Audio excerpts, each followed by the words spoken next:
Hello, everyone, and welcome to another episode of the Travel Royally podcast. Today, we're very excited to have Craig Gilholm.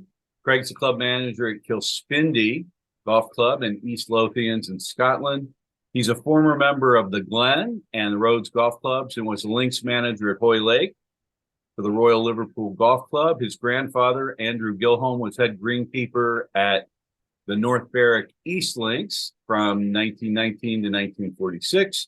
So he's got a great pedigree in golf, and he served as an apprentice as a greenkeeper at Muirfield. Craig, welcome to the Travel Royally podcast. Nick, glad to be here. Did I leave anything out in that brief introduction? Yeah, it's roughly right. I think there's a little bit of unknown who Andrew Gilholm was. He was certainly related. Great grandfather, maybe great uncle. I don't know. It's a little vague. But it's his brother. His brother actually, John Gilholm. He went out to America, and he was a PGA professional, or a golf professional in their days, and a golf club maker. And his grandson became Ricky Fowler's coach until he sadly passed. So an even better part of the story there. I found that out in 2014 at the Open at Hoylake. I had somebody from, sadly the name of the golf course escapes me, but this gentleman from this course in America gets in touch and says, "Are you related?" It goes, "Yeah, 100%. It was a great uncle." And it was the most wonderful story to have, especially when I was standing next to Ricky Fowler at the presentation. So no, the family's always got a big connection in golf, like this. So it's just the way it's been. It's East Lothian. You're a farmer or you're a golfer. Yeah, well, I was going to ask how you came to golf, but it's probably obvious. But I'm assuming your parents played and introduced you to golf? Yes. Grandfather, father. None of them were particularly great, but they were good enough to play around. They actually all played their golf at Kilspindie, growing up through the generations. Kilspindie was the local club pre and post war. Both were artisan members of the club, which were like the working class part of the club at that time. Kilspindie used to be quite a sort of affluent club, a bit like a Muirfield or a Loughness and things like that back in its former years. So yeah, they all played here. I joined the club as well after the Glen. I actually came here and became a member in the mid-90s. Yeah. Until I moved off, say, down south to earn more money. Well, the Glen's a wonderful club as well. I played there in February, and it was quite windy on that hill, but some beautiful views and some wonderful golf holes and a very, very friendly membership. So I really enjoyed that. So you grew up playing it actually at Kilspindie then? I grew up playing Kilspindie as a kid, only as a sort of visitor or a very small kid as a parent being a member. I moved through to West Lothian, played a lot of my junior golf through West Lothian courses that, just running them all golf courses. And to be fair, when I got to about 16, 17-year-old, I wanted to come back down here and play golf. And to be fair, probably played more golf at Gilholm growing up as a kid rather than Kilspindie, but Kilspindie's always been close to my heart for different reasons. And, there are so many good options there, right? I mean, there's a connection to Loughness New that we'll talk about, but Loughness New is right across the street from Gilholm, and Gilholm's got 3 good courses, and then you've got Muirfield, Dunbar, North Berwick, Longnidree. I'm probably forgetting some, but there's a string of wonderful courses through there where clients of ours, visitors, could stay in any B&B or hotel and not have to unpack, but the one time and just get their fill of golf for 10 days and not play the same course twice. Yeah, no, East Lothian, I like many parts of Britain now, coastline Britain. So many good courses, all within a small vicinity, and to be fair, a lot of clubs like Kilspindie and Longnidree and these guys, we've never had the American clientele. Social media has certainly brought that along over the last 10 years. And Malcolm Duck at Duck's Hotel they're all part of the sort of Scottish Golf Coast, or the where golf began teams, and they do enough of like promoting. And I think what's helped Kilspindie probably the last 5 or 7 years is the Scottish Open. So Andrew Coltart, being on the Sky Sports commentary team, he lived in the village. So he gets to know a lot of the guys at the golf club here. And so they come every year now when the Scottish Open's on, they come and play golf at Kilspindie, and they promote it on the television. So worldwide audience, Kilspindie Golf Club gets mentioned. So I'm sure we get a fair bit of business off the back of that as well. He lives in Aberlady? He used to live in Aberlady. He's moved away now. I think with a new job with Sky Sports. I'm not sure where he is now, but he lived in the village for a little while. Yeah. That's wonderful. Mm-hmm. I think No Laying Up put you guys on the map in the States. No Laying Up. No Laying Up was probably the one that I seen about, I don't know, 4 or 5 years ago. My son sent it. My son was greenkeeping here at the time, and he sent me this wonderful footage of the guys on the golf course, then at Malcolm Ducks playing the putting competition and things like that. And we go to Ducks every other Saturday, and there's always a string of visitors there on the bar trying to play this putting game and such. So yeah, it's all good fun. We had Malcolm Duck on the podcast probably 6 months ago, right? And I was at Malcolm's, or I'll be more formal, Ducks in February, and I played the putting game. I hadn't had as much to drink as most that play the game, but it is great fun to be sure. Now you left and went down to, first of all, you went to Muirfield. How did that come to be? Yeah, Muirfield was just look, I loved golf. Golf was in the blood. Golf was my thing. I loved being on the golf course. We were playing as kids. We were playing probably the best. We had 36 holes in us every day, but there was a loop of 12 we could play in the golf course. Who remembers that? So we're bashing out 48 holes a day, and I couldn't think of nothing better than being on a golf course. And the golf club I was a member at as a kid, I just left school, and the secretary came out, and an old army guy, and he goes, "Craig," he goes, "you're never away from this place." He goes, "How do you fancy a job?" I goes, "When do I start?" He goes, "Next Monday." I goes, "I'll be here next Monday." So that was in Britain, we had a YTS scheme, which was like a slave rate sort of greenkeeping to about £2 an hour. It was, but it was wonderful. The first week of weather was for Scotland, it was about 75 degrees, not a cloud in the sky. I'm thinking, well, if this is work, I'll be here the rest of my life. And as I said earlier on, 16-year-old, I just turned 16. I started at Hardburn. By the time before I turned 17, I wanted to get back down the East Lothian coast. And through friends or family, I got a seasonal job at Muirfield. The current course manager at that time was Chris Whittle, who moved in 1994 and became the course manager at Royal Birkdale. So he was the manager at Royal Birkdale until he retired last year. So it's a very small community of the greenkeeping world as well. And so I showed what I was made of, got kept on, worked my way through the ranks. And then when the time came that I had to sort of spread my wings and become a course manager somewhere else, like any job, you apply for a few jobs, you get a few knockbacks, and Lough Ness knew was the one I hoped that would come my way. Sadly, became second choice for that one. And then after that, Hoylake came up. Now, Hoylake was only, I think this was about the January, February, the job came available. That was 2005. The Open was there 2006.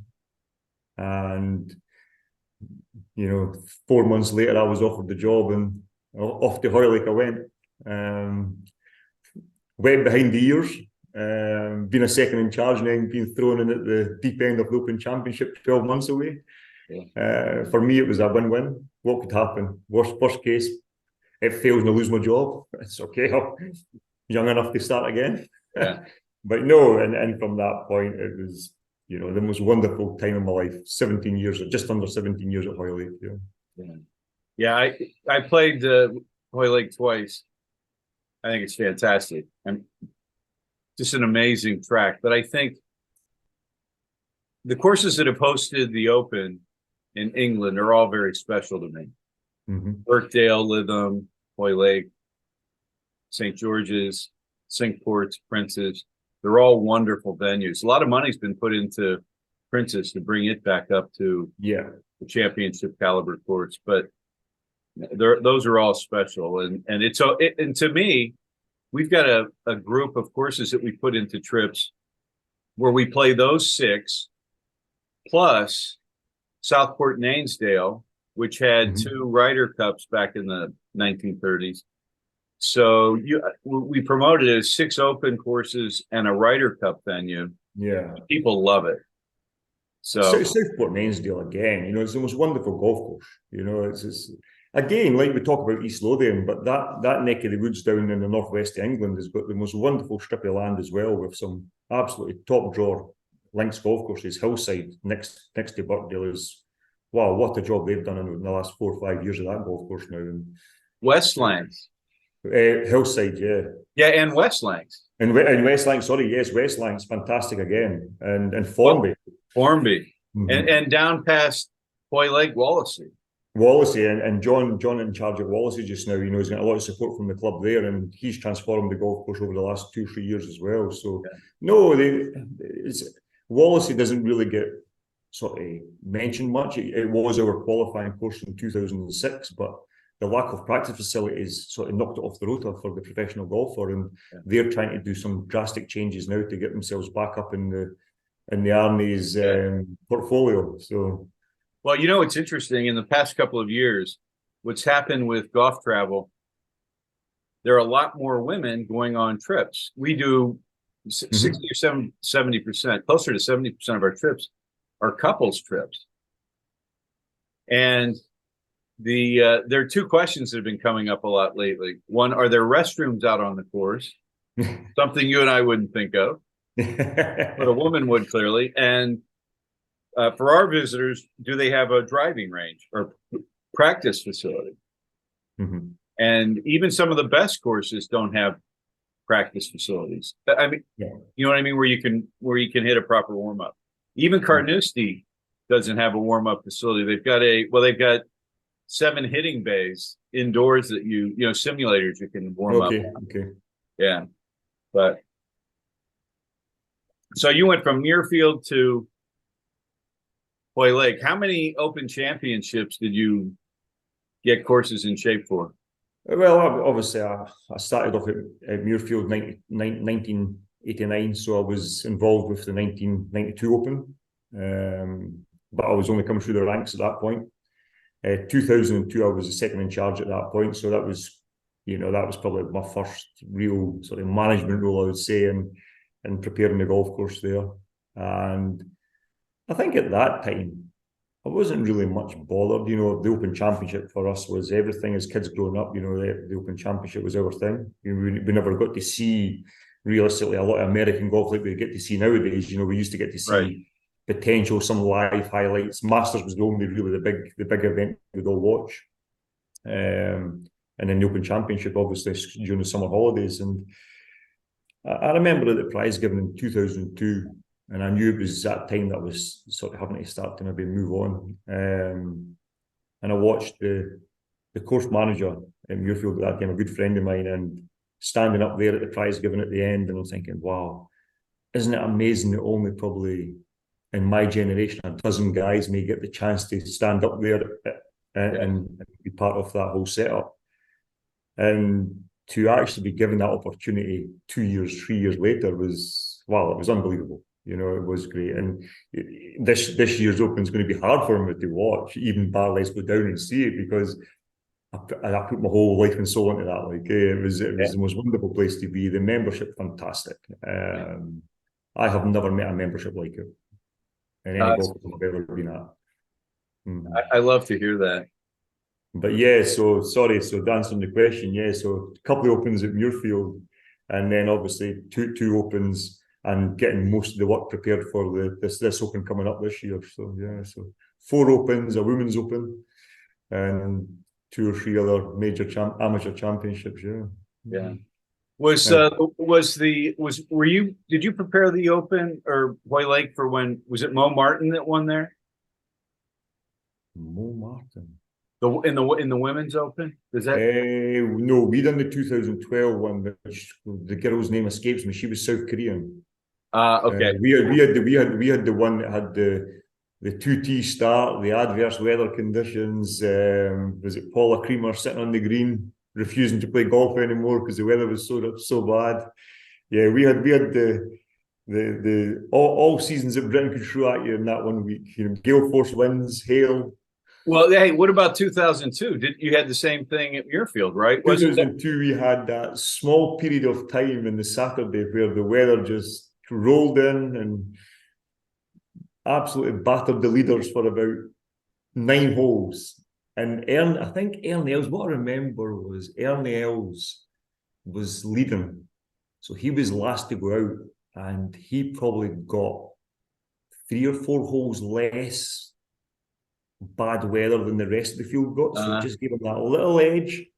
But oh no, the weather was horrific that day. It was, and I think we went back out at night time, and back in May days, you would do a lot of your preparation the night before.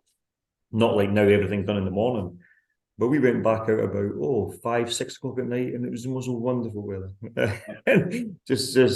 But it's Scotland, it's Britain. That's the way it goes. But it can go from 6 degrees to 60 degrees in no time at all. I remember that open in 2002 at Muirfield. I remember very vividly Shigeki Maruyama and Tiger Woods huddling down beneath a sign because the wind, and I seem to recall hail coming down. I mean, it was there was everything. It was very absolutely cold. Everything.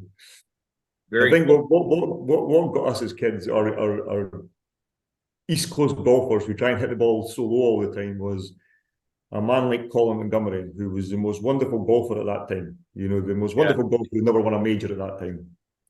Standing up in the 4th hole at Muirfield with a 3-wood and sticking it in the sky, and you're thinking, wow, that's not even going to make the green today. You're a 3-wood 195 yards or something, you're thinking it's not even going to make the green head into that high. And sure enough, these guys couldn't even reach the green at 195 yards. Isn't that amazing? Well, that's how we feel at the 16th hole at Carnoustie into a strong wind, right? It's like, well, first of all, how can you get there in a heavy wind? And even if you could, how would you get it to stop on that tabletop green? Well, for people here in the States who are unfamiliar with the part of Scotland you're in, East Lothian, tell them about where Kilspindie is located. Yeah, Kilspindie, we're the sort of first links golf course on the coastal road to Dunbar. We are very much a private members club. We are a very, very small piece of land. Great golf course, it destroys my game. It's all about chipping and putting, and sadly, my chipping game is, I'd rather have a 4-iron in my hand than a 54-degree wedge. Yeah. But as I say, it was always really seen as a members golf club, with the odd local visiting group or society golf club. And as the years have gone by, especially since the turn of the century, we're seeing more and more overseas players, Scandinavian especially. But the last 10 years, 5, 8 years, the Americans that's coming now. Yeah. There's no real reason why, but we have the most wonderful little club, but we've not really been ready, maybe, for the modern world. We've kind of sat on our hands maybe a little bit and not progressed, maybe like a Gilholm Golf Club or a Muirfield or a Dunbar, where they've always seen a steady stream of sort of overseas players and the expectations of an overseas player. And financially, we were never in that position to even contemplate it, because our members were just saying, we're just coming down for a 2.5-hour round of golf and away home, and that's the job done. Right. So now the club is obviously now saying, guys, come on, we're going to have to start to move things forward here. We've got probably one of the best bars in world golf. Our Locker Bar is the most wonderful place, and any golf club steeped in history would love to have a bar like that. It's the most wonderful bar. The rest of the place, oh well, that's for everybody's taste, but we will get there. Sure, slowly but surely we will get there. Well, I'll tell you, it was wonderful when you hosted me back in February. We had coffee in that bay window that looks out onto the course, surrounded by very old lockers in that locker room bar. It's a very special place.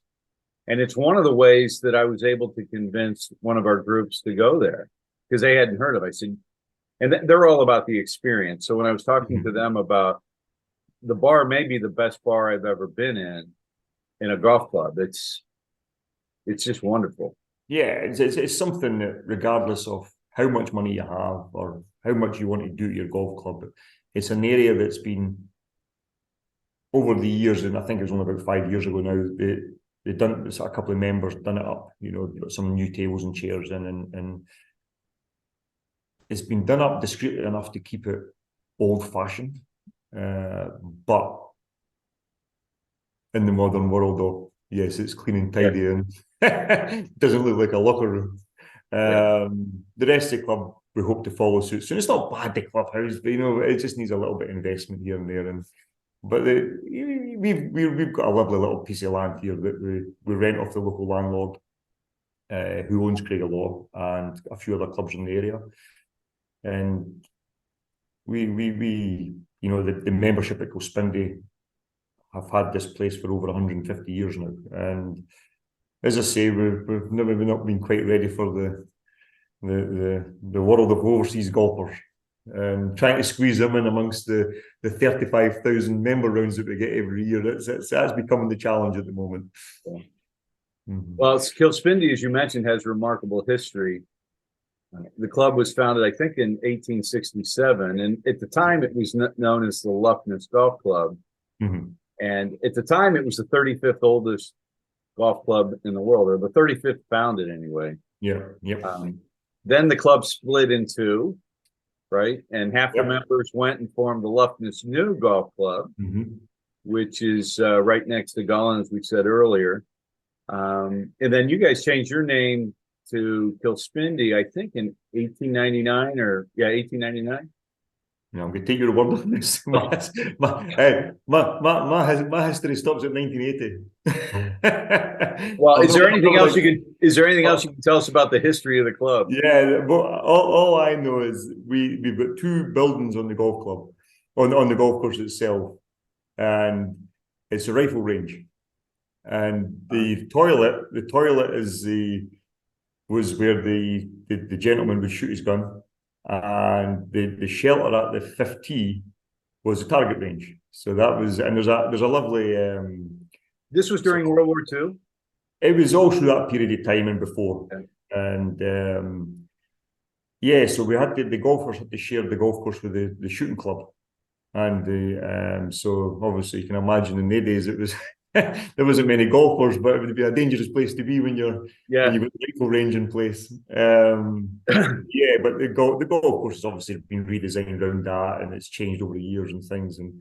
But the Luff Nest thing was, I think it always said it was a fallout. I don't think it was quite a fallout. I think it was just something to do with the estates. Hope's estate owns Luff Nest now, and Weems estate owns Kilspindie's land, and I'll be honest, there's so many different stories on why it all came about. And when you read the history books, there's nothing that jumps out to say there was any fallout or things like that. It was just a difference of opinion, and some people wanted a different course and things. And I think both clubs used to play on a different piece of land, though.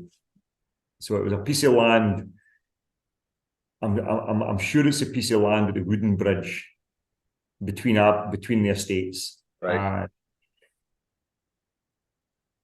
When they had this separation, Hope's estate gave Luff Ness this lovely Luff Ness knew this piece of land, and then Weems at that time stood up and said, "Well, you can have this little piece of links land here at Kilspindie." So they kind of formed these two separate golf courses over the bay. What the exact story is, I've never heard the exact story, so it's quite difficult. I read something, Craig, that I think is plausible. It seems odd today, but when you think about the time, that there were half the members wanted a club closer to Gilholm. And when you think Yeah. about the fact that they were arriving at the club on horse-drawn carriage at the time, Yeah. I mean, because for you and I, it's a less than a 5-minute ride between Gullen and Kilspindie, but I can imagine I'd rather walk to a club than like if it was in the town of Gullen or near the town of Gullen versus taking what was probably a half-hour cart ride out there. But anyway, and that's the thing. There's so many stories, and I've never heard that story before. Like, yeah, I've never read that one. So, but I can see where it comes from because Gullen at that time was a bigger village than Aberlady was. Pretty much one street back then. You know, there was probably only a few dozen people lived in Aberlady at that time. So you could understand why people would say, well, why am I going to go all the way out there when we could have a golf course here, sort of thing. Yeah. So yeah, Aberlady's grown quite a bit. They have 2 streets now. Oh well, we're huge now. You know, it used to be about a mile round the circumference of the golf course, the village, and now it takes about 2 miles. It's growing and growing every year. We've still no amenities, but we've got lots of golf courses. I know. I think for people that haven't been there, that part of Scotland, I think that's part of the charm of Kilspindie and a lot of the small golf clubs that are in those small towns like Aberlady, or even for me, Gullen or North Berwick, and those are much bigger than Aberlady. But the charm of those small towns, where you can stumble into a place like Ducks, or the places that you can run into in North Berwick as an example, it's just wonderful. I think the bit that gets me growing up here, you don't appreciate probably what you've got on your doorstep. And it wasn't until I went to Hoylake, and like I would take my kids to the school in Aberlady, and every man was dressed in Galvin Green or Sunderland or ProQuip or some sort of golf attire. When I went to Hoylake, when I took the kid to the school at Hoylake, everybody was dressed in Liverpool or Everton or Tranmere Rovers football strips. You know, golf will be big down there. It's nothing like East Lothian or St Andrews or Ayrshire. You know, we're very much driven by golf in this area. We're down south. It's football takes more control, and certainly in Merseyside.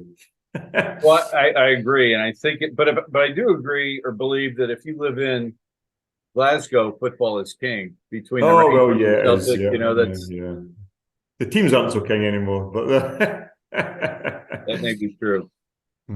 So you mentioned you have 35 member rounds. How many members do you actually have at Kilspindie? We have probably about 700 active members, but we have over 500 members over the age of 60 years old. So and because of the length of the golf course at 5,500 yards, it's in reasonably flat terrain. It's ideal for somebody who's winding down in life. So they all come down here. On a good day, they can get round in 2.5 hours, have a bacon roll and a coffee, and away home they go. And they're still back home in time to go shopping with their wife, you know. Whereas that's a very active membership, Craig. When you think about it, if you've got 700 members, they're playing 50 rounds a year to get to 35,000. That's literally every week they're playing. Oh, our average member will pay about £4.50 per game. You know, these guys are playing minimum 3 times a week, 4 times a week. Yeah. Nothing else to do. They're retired. Well, how many visitor rounds do you get now? Roughly 10,000. Wow. But that's including members' guests, which we do a lot of members' guests. Yeah. So that adds a lot of money to the coffers of the club, I'm sure. Well, it doesn't when you break it down over the average cost. So we're lucky if we probably get half the value of the round that a visitor will pay. Due to the fact that probably 3,000 or 4,000 rounds are probably members' guests. One of the things that I have to go through to become a authorized provider of tee times at the Old Course is talk about the economic value that we drive to St. Andrew. Right. And when I think about the economic value to Aberlady and to the club of Kilspindie, if you think about, let's say that you had 1,000 overseas visitors, right? and you multiply, what does a guest pay there for a round? So, a member's guest this year is £20. but for those of us coming For a visitor, it varies Monday to Thursday. It varies from about £80, roughly £80. okay, And then a weekend it's about £95. Yeah. so you're talking about, call it 85,000 pounds a year. When you think about how many members it takes to generate that much revenue. Yes. The other thing that we do is we rent trolleys, we drink in the bar, we buy shirts and hats, we stay at Ducks Inn, we eat in the town. When you think about the economic impact of 1,000 overseas visitors coming to play your club, the economic impact is probably a couple £100,000. Oh yeah, right. Think about St. Andrews. Oh yes, and that's why these clubs, and this is why we touched on earlier on about Kilspindie's not been quite ready for this, purely because we've never seen that sort of influx of visitors coming here like that. And it's only, as I say, it's only been 5 years, 6 years that's been happening. You know, we see caddies on the golf course now. We never had caddies caddying at Kilspindie years ago, and yeah, we look. There's no getting away from it. For us here, we don't make much profit a year because our membership's reasonably cheap value. Right. So we're needing the sort of 10,000 rounds or 8,000 rounds of visitors because that brings in half our revenue. And the visitors, they will eat and drink, as you say, in the clubhouse. So they're spending even more money. A lot of our members will not drink and eat as much as the visitors will do. So when I take 700 members, giving me probably only half my budget for the year, the other half comes from visitors, right? And it's only quarter of the actual golfers on the golf course. So for us, that's us breaking even. You take a Gilholm or a North Berwick or somewhere like that, where their visitor revenue is even greater than ours, and even more visitors. You know, hence the reason they can go and do up clubhouses and golf course changes and everything comes along with that as well. You know. Yeah. So we're just on the bottom rung of the ladder at the moment, and hopefully we can climb that ladder a little bit. We don't want to be completely reliant on visitors because COVID is a fine example of how a golf club could probably collapse through a COVID period if there's no members. Right. Right. Paying a subscription. At least that's survival money. Yeah, right. You know? But if you doubled the number of overseas visitors, you'd be able to hold firm on the prices of the annual subscription. You could invest more into the course. Yeah, we're currently as a club, we're currently looking. Our members are obviously frustrated because it's so busy amongst themselves. Because again, as I say, they're all retired, so they want to play from 8 in the morning till 12 in the afternoon. So we put a lot of visitors from 12 o'clock onwards. But again, such a small strip of land and very old-fashioned in the fact that we've still not got a full automated irrigation system. We have these cold, dry springs. You're already in the back foot. So if you put too much golf in the golf course, then you have a detrimental effect on the condition of the golf course. And so we're trying to get to a balance of, can we get only maybe 500 or 600 members paying a good bit more? Right. But then allow more visitors to play because we know that's where the money's going to come to improve the golf club.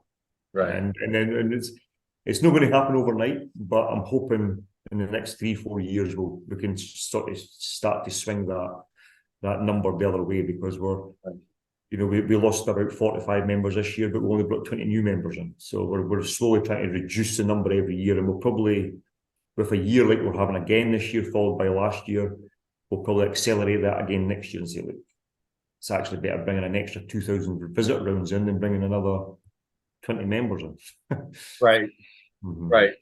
Well, we've been talking about the club, and you must be very pleased and very proud of the recognition the club's received. You mentioned Andrew Coulthard earlier, and I read a quote of his where he said Kilspindie is one of Scotland's hidden treasures. And I know that it's ranked 17th in the top 100 of the most fun courses in Great Britain and Ireland, and it's number 59 overall in the top 100 courses in Scotland. To me, it's amazing that it's not more widely known, given its reputation by locals and experts. So, from your perspective, what makes the course itself so special? I think we've got the most wonderful start. We are right on the coastline. So if you've got a fader, a power fader, a slight slice, and you don't play inland enough, you're going to be on that beach quite a lot. We have the picture behind you there, the eighth hole. That hole could fit in any open venue in the country. The new tee that's been built this year, we've put a new pathway in that hole now, and we've sort of tidied up the sleeper wall there. And I would love for somebody to tell me of a better par 3 hole in links golf in Britain for sure. When you stand on that bay into a west wind, looking over Edinburgh, and one day you're standing with a wedge in your hand, and the next day you're standing with a 3-wood. It is the most wonderfully treacherous hole in golf. If you go too far left, you're out of bounds, you're out the golf course. If you don't go far enough left, you're on the beach. It's probably, if somebody wanted to come and only say, I'm only playing one hole of every golf course in East Lothian, you would have to play Kilspindie's 8th hole. And previous to that, we've got our 2nd, 3rd, 4th, and 7th holes all along the coastline. Our fourth green is 10 yards from being on the beach. And again, it's into the west wind. You're hitting realistically from the back tees that anybody can play when they come and visit the golf club. The hole's about 380 yards long, 60 yards long. It sounds like, oh yes, that's a piece of cake, that one. It's got a fairway that's about 20 yards wide and a landing zone green up about, I'm going to say about 300 square yards. It's a minute postage stamp to catch in the corner, fraught with danger all around it. And I think for me, Kilspindie was all about the holes. When you start to come back in the way, you're back in off the beach. But we have 4 wonderful par 3 holes. We have a fairly generous par 5 hole, and what you do get the opportunity to do at Kilspindie is, providing it's not overly busy and you're standing about too long, your ego can get in the way. It's a golf course that your ego will get in the way because you think 280-yard par 4, I can drive that.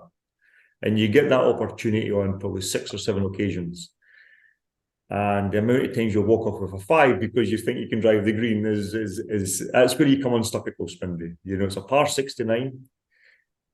On paper, 5,500 yards long, par 69. You think, yes, it's a nothing course. It's easy. Our course record is 61 by an amateur and 59 by a touring professional. And that doesn't happen very often. People go out there and you get a lot of 66s and a lot of 65s, but with a young junior last week, they played the medal shot 62. I've been here just about 18 months, and that's the lowest score in 18 months. It's 10 under, or no, excuse me, 7 under par. 7 under par. Yeah, you can shoot 7 birdies around here quite comfortable. Yeah, but you equally as much as you can shoot 6 double bogeys. It's a fair tested golf for the average player. I would say that. I think most golfers nowadays, overseas or in this country, we think we play a lot of golf, but once or twice a week, that's why the average handicap's probably up about 14, 15 handicap. And for they kind of guys, that's where the fun golf comes in, because it's a feel-good golf course. I've had visitors come into the shop and into the office and say, I've just had my best round of golf ever. I've shot 76. And I think that's what makes it fun for people, is the fact that they get to make numbers that they're not used to maybe making at a Muirfield or a Gilholm number 1 or something like that. They get to do that here. There's nothing worse than going back on your holidays from Britain back to America and your mates in the pub say, how did you get on in East Lothian? Well, I shot 104, 103, 110, 95. At least if you can say it, and I shot 75 at Kilspindie, it makes you feel like a golfer again. Well, 75, there's a good score, right? Yeah, but it's a good Six score. over is a We've fine got score many there. guys at the club here are scratch handicappers and 2 handicappers and +2. And on a medal day, there's no many scores coming under 69. Well, what can North Americans expect when they come to visit and play at Kilspindie? I think it depends what their individual expectation is. If I was coming to Kilspindie, I'll have looked at the scorecard and think, beauty, I'm going to play my handicap round that place easy. You know, I've got to be, if the weather's right, you're going to get the most wonderful views of Edinburgh. You're going to get to see the bridges that take you to Fife. You're going to get to see the seals in the bay. And you're going to be met by the most wonderful bar staff. The guys in the clubhouse are fantastic at the moment. I'm tucked away behind the scenes, so you'll not see me too much unless I'm hungry. The pros are a big cheery soul. Big Graham's big cheery soul there, and yeah, I think you'd be thinking, oh, okay, it feels like a little bit step back in time here. We don't want to modernise too much, but there's modernisation in tired, and we want to get to the old-fashioned rather than tired stage, probably. Right. Golf course itself, yeah, we're trying to put a little bit of definition in that in this year, but I would like to hope you're going to come, enjoy your game of golf at the moment, but in a few years' time, if you came back, it'd be coming to play a mini Muirfield. You know, that's certainly my ambition for the place. That's the club's ambition for the place. Is we know we're old and rustic, and we know we're maybe not quite there yet, but give us a couple of years and we'll give you a mini Muirfield, and you're going to get the most wonderful game of golf with the most wonderful views for a fraction of the price. What I like about your club is this: there are a lot of upscale courses around you. Mm-hmm. They charge a lot more money. They offer a different experience. When you think of Archerfield or Renaissance or even North Berwick or Gilholm, Muirfield certainly. But what they get when they come to Kilspindie is an authentic members experience. Mm-hmm. It's very different. You're at a local members club. You're not going to see busloads of Americans spilling out of tour buses. You're not going to hear a lot of American accents. You're going to be with locals, and between the pro shop and the clubhouse bar, it's literally charming, and it's a completely different experience.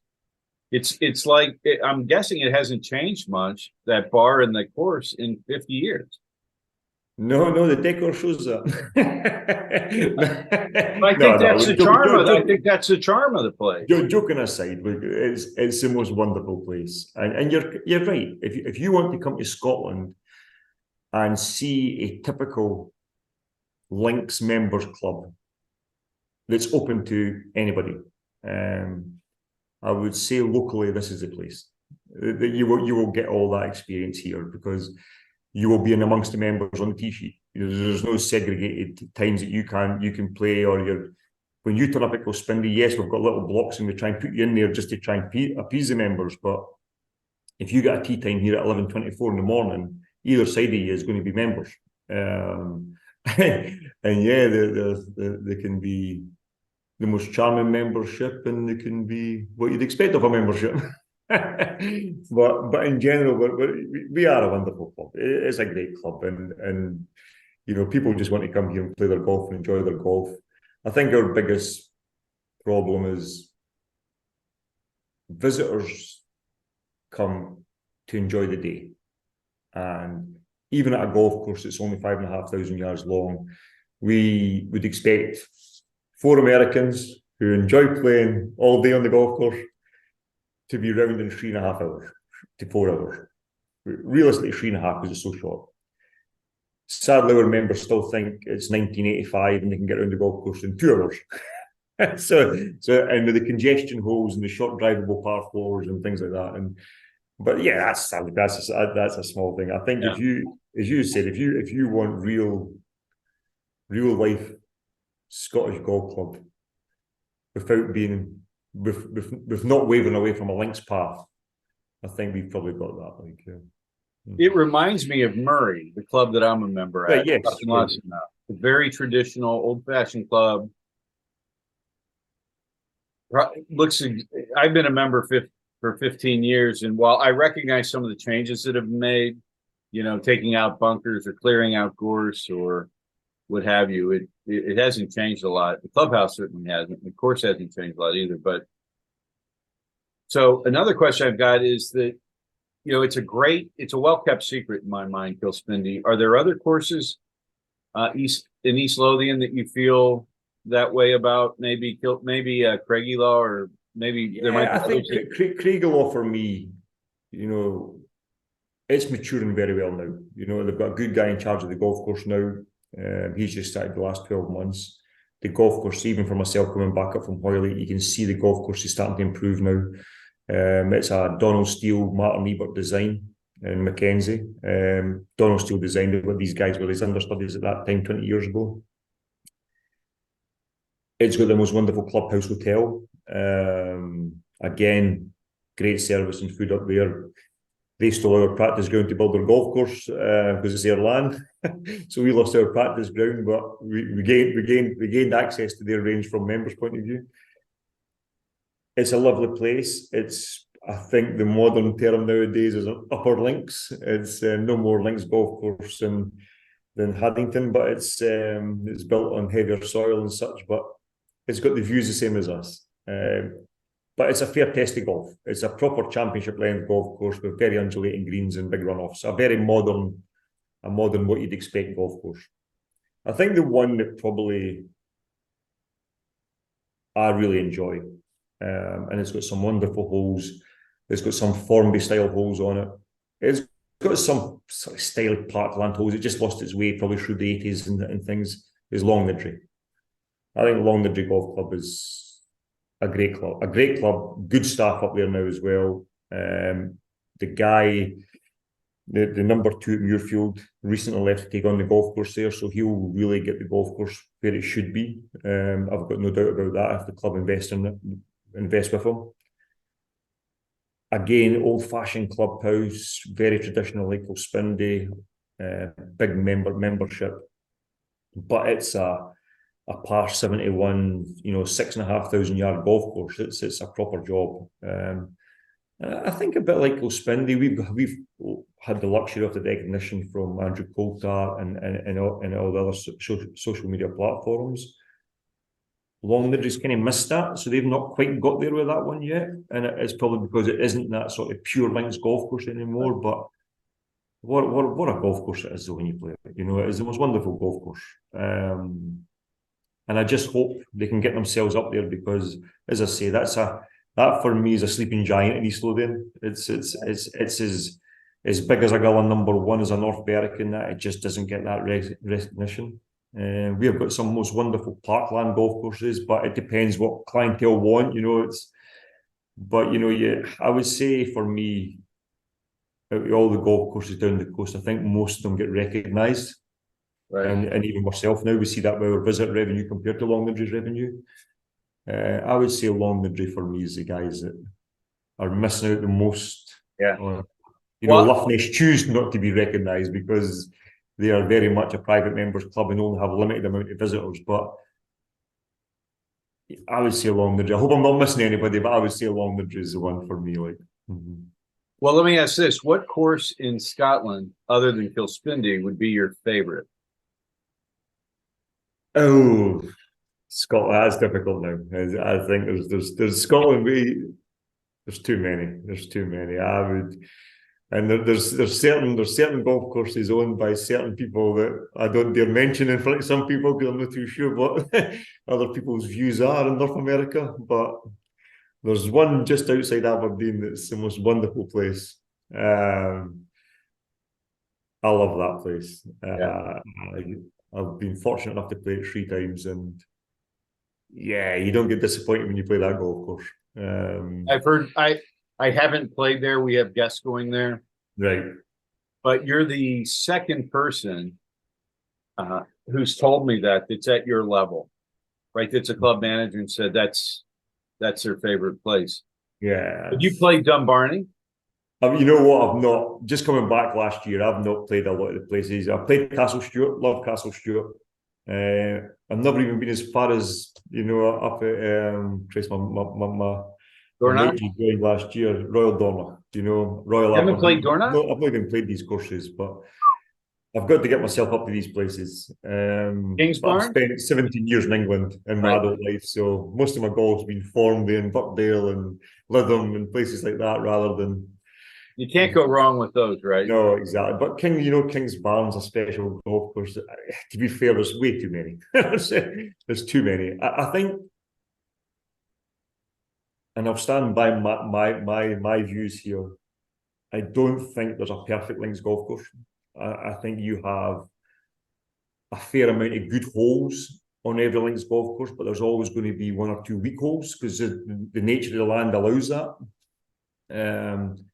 Muirfield, from a greenkeeping point of view, when I go to Muirfield last year, there the Women's Open, and I played it last summer, and I think when it comes down to condition, I think it's a hard place to beat condition wise. It's the most wonderfully kept golf course, and I think when I go back after not being there for 17 years, and as you're older, you've learned more about your industry, and you start to look at closer things about Muirfield. You think, wow, some of the undulations around the greens and the bunkers, and it just really, it is really nice. But That's yeah, how I I think feel. Craig, that's how I feel about St. Andrews. yeah. I think that there are people who play and go, well, it wasn't that special, it wasn't that hard, it wasn't. And the more I play it, the more I like it. The subtlety, the greens, the approaches into the greens, I think it's a very special place. I think we've got clients that come back and say, oh, Dumbarton or Kingsbarn were by far our favorite. Mm-hmm. The views are dramatic. The holes there's not a bad hole on either of those courses. And there's a stretch of holes at the old course, like that are relatively forgettable. Mm-hmm. But the holes that they have that are outstanding are they're so memorable. The par 311, the 17. Mm-hmm. I just think I love that place. But I get what you're saying about Muirfield. Muirfield is one of the first links courses I ever played with my father, who passed away 2 years ago. And I have wonderful memories of him on 18 sculling his approach at the windows of the clubhouse. Fortunately, the ball died and it hit the wall right beneath there and came back towards the green. But I wasn't prepared to write a check to Muirfield for windows that day. But is there any, what would be the number one course you want to play in the world that you haven't played? I think I like it. Like most people, I think it's Augusta. It's just you grew up watching it every single year. And when I was down at Hoylake, my Greens chairman and the secretary got invited out before one of the Masters, and they played it. And he came back and he goes, "You know what? It's everything I expected it to be." The secretary came back after a second trip, and it just says it's just unbelievable. The whole place. And I think, deep down in my heart, I'd probably say that would be the one place that you'd want to go. Even my wife, who doesn't play golf, but she's grew up with me since I was 17-year-old, and all she's heard is golf. And every year when the Masters comes on, she's the first person to say, "We need to go and watch the Masters one year." It's just the most wonderful start to a golfing season. Right, absolutely. To see the Masters. And I think every single person who's got a pulse that loves golf, I'd be surprised if not one of them would say, "I need to play Augusta." It's that kind of place. Yeah, we're spoiled here in Atlanta. I can get over there in 2.5 hours. So wow, I've been to the Masters more than a dozen times. Mm-hmm. And the person that mentioned to you how wonderful it is, there's not a blade of grass out of place. It's class Mhm. like you've never seen before, and it's just an amazing place. Mhm. Yeah, no, I still prefer links golf to oh no, no, Parkland. look, I prefer links golf as well, but I think Augusta's Augusta. Even nowadays we get to see the par three competition now on television. Growing up as a kid, you never got to see that. You only heard who won it. And I'm a massive fan of Bernard Langer, and so obviously his major wins came at the Masters. So luckily enough, I was at an age that I could watch him for the whole 4 days winning in 1993. Well, Sandy Lyle was a winner. You got to be proud Well, of yeah, no, that. that's obviously when I was sort of right into golf at that time. I had the luxury of watching Woosnam, Olazabal, Sandy Lyle, Faldo, then Langer. We had a lovely period of time where Europeans just owned the place. Yeah, you're right. I mean, Mm. for a very long time, there were no Europeans that had won, and then it was the floodgates open, Yeah. right? I mean, I know Gary Player was the first not non-American to win, but then it wasn't until the late '70s or early '80s that a European won. Anyway, well, I have two more questions for you. One is a personal question. If you could play a dream foursome with three people, living or dead, who would you ask to join you in that? Good foursome. You know what? I thought this question the other day. They were thinking, who would be my ideal four ball? And I had four names in my head, and you know what? They've completely escaped me at the moment. But Bernard Langer is definitely one of them. Right. He's been my hero in golf all my life. Um, I'm going to. It's going to be golfers, to be fair. Bernard Langer being number one. I think through that period of time, I was never a huge fan at the time, but I appreciate him now. Is Seve Ballesteros. Uh, I think Seve Ballesteros. I think when I watch old footage now of golf and things like that, I'm thinking what the guy could do. He was so wild off the tee, but how he recovered was incredible. And I would have to put him in there. My fourth person, you know what? I'm not too sure about that one, but um, I would probably, no, I've got so many other people just sitting there on the fringes trying to pick one and say, Craig, why would I pick him and not him? And yeah, geez, you know what? The person has escaped me who I was thinking the other day. So it just goes to show it didn't even mean as much as probably yeah, these two those particulars did two. at the Right. time. Um, Well, let me ask this: where would you want to play that round? it'd be at the Masters. It would be Augusta. I'd maybe have more chances around Kilspindie against them, but it would be Augusta. So I'd go to Augusta with Ballesteros, with Bernard Langer, and I suppose I'd probably have to go for somebody, one of the four figures. You watch as you get older, the history in that, and I suppose I'd like to maybe play alongside somebody like an old Tom Morris or somebody like that, just to see Excellent. that mindset, because they've been the greenkeeper, been the pro, been the whole show. And, I feel sometimes that's where I'm at in my life. It's like, I just want to do the whole show in the golf club. Right. Right. And you'd probably have to go back to a yesteryear point in time, Well, the that would be modern golf, doesn't it? It's great watching these guys. They're athletes nowadays. There's no character. Well, there's no characters. They're machines now. They're so good now. The Bob flaws are McIntyre. very, very little. Hmm? Right. I was going to say Bob McIntyre's got some. Oh no, but they've got the technology, the shafts, and when I think back to Langer and that, and watching them at the Open at Muirfield 1992, and it just seems like yesterday. But a persimmon driver, and when you pull a persimmon driver out now, you think, well, I think the golf ball's almost the size of that head nowadays. And the shot making these boys could do so. Go back to that. Isn't that talk about me? Good. Good.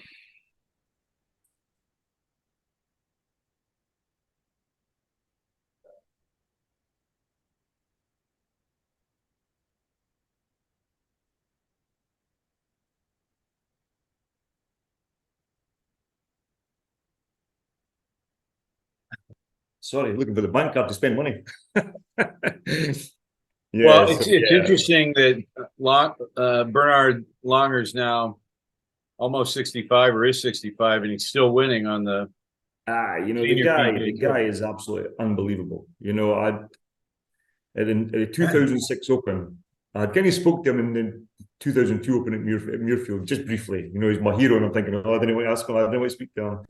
And my favourite story of 2006, I keep getting asked, did you meet Tiger Woods? I goes, I did meet Tiger Woods. I goes, but I shook Bernard Langer's hand. I goes, that is my story. I shook Bernard Langer's hand, and I was sitting at the third tee, waiting to go to a meeting with Peter Dawson from the R&A, and I was just leaning over the railings, and coming out the players' tent was Bernard Langer walking up towards me, and I nudged my greens chairman at the time, and I goes, "Oh man, here's Bernard Langer coming."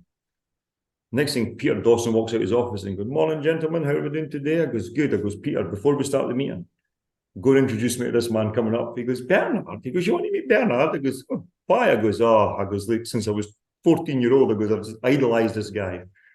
And so Bernard comes up, and obviously this was about his 50th year, so he was just due to go on to onto the senior tour at that time.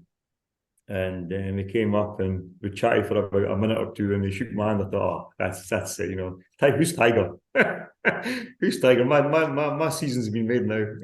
Well, Tiger is the man that dismantled Hoyle Lake in 2006, right? Oh, he did, but he didn't destroy it as much as St Andrews, so it's fine. Well, I say destroyed.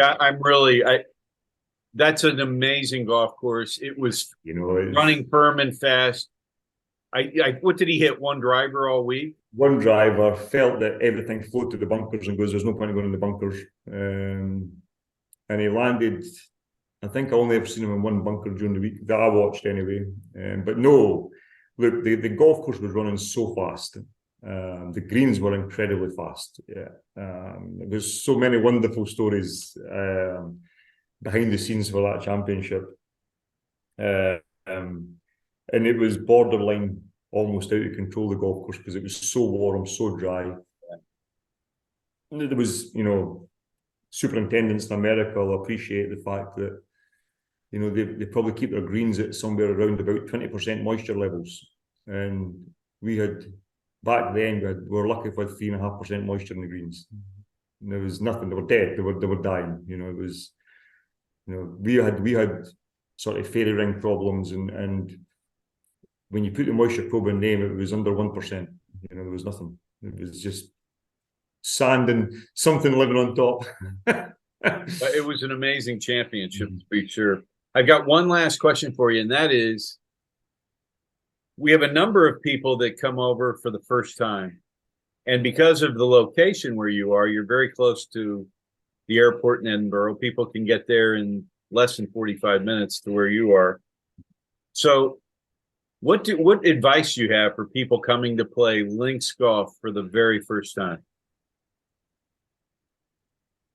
I think you've got to appreciate for a lot of the guys, a game is not going to be suited to playing links golf. If they're over that week or two, they're going to experience wind and rain at some point. Unless they get very lucky. They've got to the best club in the bag on most of these links golf courses is your putter. Use that putter. If there's no bunker in the way, use your putter, because you'll get to keep the ball on the green at that point. Don't try and float sand irons in and wedges and expect a lot of check on some of these greens. Ours are a little bit more receptive, but on a Gilholm or a Muirfield or an Archiefield or something, if you're going to try and drill something in there expecting to stop for you, it's unlikely. It's going to keep rolling for you. So start practicing long putting from 40 yards. Yeah. Wonderful advice. Wonderful advice. Well, Craig, it's been a pleasure having you. I truly hope that everyone listening gets the opportunity to play at Kilspindie. I hope they'll stop in and introduce themselves to you. And thank you for the opportunity of playing such a wonderful golf course with such a wonderful club as well. So thank you again for joining us today. Thank you very much.